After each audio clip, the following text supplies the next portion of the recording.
Hello students, and welcome to another lesson presented by the Learning Depot. I'm Lulu Shaw, and in today's lesson we will look at progressive tenses of verbs. In a previous lesson we learned that in order to communicate a sense of time, we must use verbs that specify a certain action when the time occurred. Verbs fulfill that function and help us convey the passage of time in a clear and concise manner. Verb tenses represent actions that happened in the past, actions that are happening now, or that will happen in the future. But there are different ways to represent time, and the simple past, present, and future wouldn't do if those were the only verbs that we had to describe the passage of time. So today we will learn about the progressive tense, also referred to as the continuous tense. When we learn about the progressive tense, you will see that the progressive or continuous tense indicates an action that is ongoing and has not been completed. In this lesson, we'll learn about the future progressive tense. Let's begin. Before we go on, let's review the simple tense. The simple tense describes action without specifically stating whether those actions are perfected, meaning completed or ongoing. But if we only had the simple tense, this would not be enough to indicate the nuances of time. And this is where the progressive tense comes in, specifically the future progressive.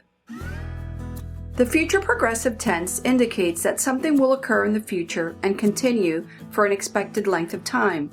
The event or action is in the context of the future and it will not be completed or perfected. It is continuous.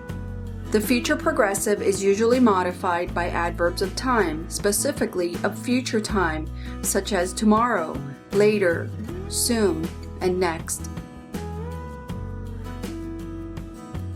The future progressive tense is used to convey continuous actions that will be in progress in the future or acts of future intention, actions that are happening now and expected to continue indefinitely, or to make predictions into the future, to ask questions politely, for interrupted actions, specifically using when, and for parallel actions, which can also be used to describe the atmosphere. To form the progressive tense, we use a verb form called a participle. For the progressive tense, we will use the present participle. And to make the future progressive tense, we will use a compound verb form by using the future construction of the verb be, will be, plus the present participle.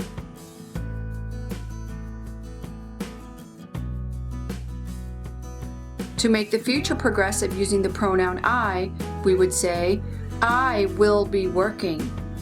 With the pronoun you will be working. With the pronouns he, she, or it, he will be working, she will be working, it will be working. With the pronoun we will be working. And for the pronoun they will be working. Let's look at some examples of the future progressive tense. Let's look at the future progressive tense when it is used to convey a continuous action that will be in progress into the future, or acts of future intention. When your plane lands tomorrow morning, I will be waiting for you at the airport. I will be participating in next week's spelling bee. Notice the adverbs of time in both sentences, tomorrow and next.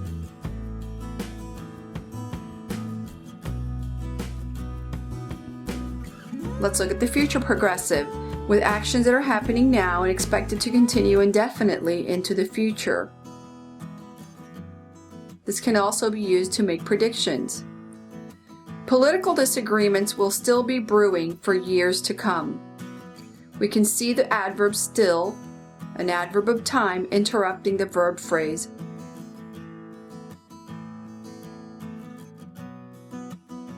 The future progressive can also be used to ask questions politely. Will you be bringing a date to tonight's party?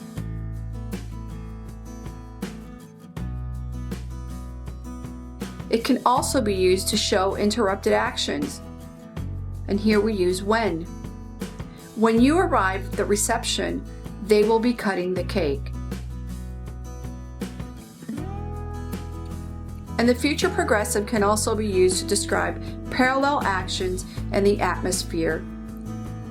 Like in this example, this Christmas, Aunt Bee will be cooking while we will be wrapping the presents.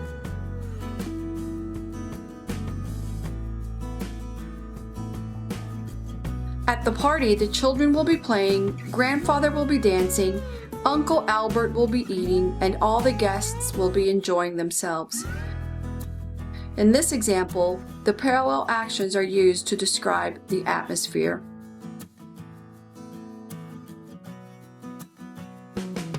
In all these examples of the future progressive tense, the event or action is in the context of the future. The event or action is not complete or perfected. The actions are in the continuous state. This is why this verb tense is often referred to as the future continuous or the future imperfect. To summarize, in today's lesson you learned that the progressive tenses are used to indicate an ongoing action. When forming the progressive tenses, we use the auxiliary verb to be in all of its forms and the present participle. The progressive tense can be used in the past progressive, present progressive, or future progressive. Don't forget to go back and review the parts of the video that you did not understand. And if you have a question, leave it in the comments section below and I'll be sure to answer it. And please subscribe and hit the notification bell so that you will be notified every time I upload a new video. And if you like this video, please like and share so that others may learn about my channel. I thank you so much for watching and I'll see you real soon. Bye bye.